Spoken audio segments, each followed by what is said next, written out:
In the name of Allah, the most merciful, the most compassionate.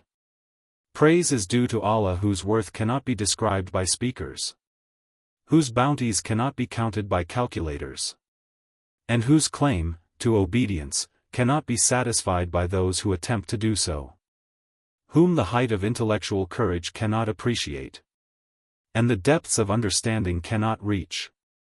He for whose description no limit has been laid down.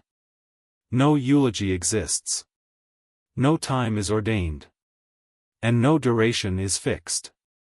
He brought forth creation through his omnipotence, dispersed winds through his compassion, and made firm the shaking earth with rocks. The foremost in religion is the acknowledgement of him. The perfection of acknowledging him is to testify him. The perfection of testifying him is to believe in his oneness.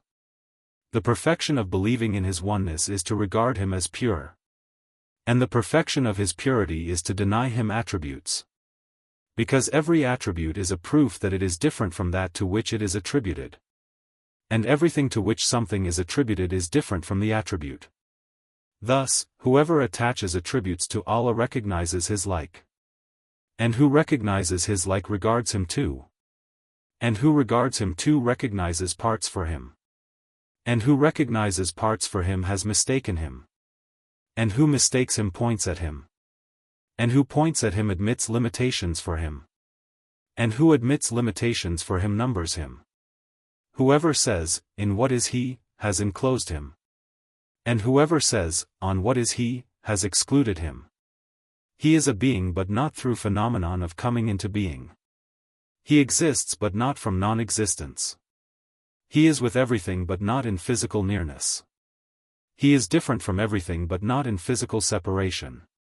He acts but without connotation of movements and instruments. He sees even when there is none to be looked at from among his creation.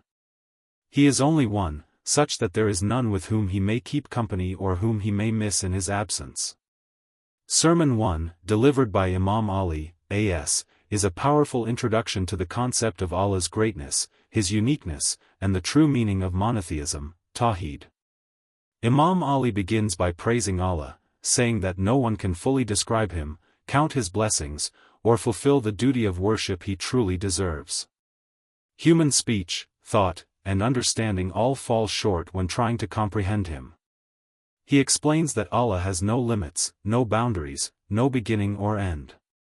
He created everything, the heavens, the earth, the wind, without needing help or tools. His power is absolute.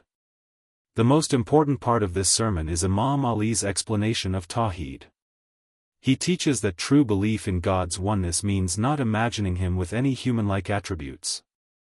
Giving Allah attributes like those we use for people, such as saying he is tall, big, or located somewhere, is a mistake. Why? Because it suggests he is similar to his creation. And he is not. Imam says, if you say, "Where is Allah?" you limit him to a place. If you say, "How is Allah?" you compare him to things. Allah is with everything, but not physically part of it. He is separate from all, but not distant. He acts without movement, sees without eyes, and exists without being created. In simple terms, this sermon is a deep, philosophical explanation that Allah is one, eternal, and beyond human imagination. We must worship him without comparing him to anything and understand that his reality is far above what we can grasp.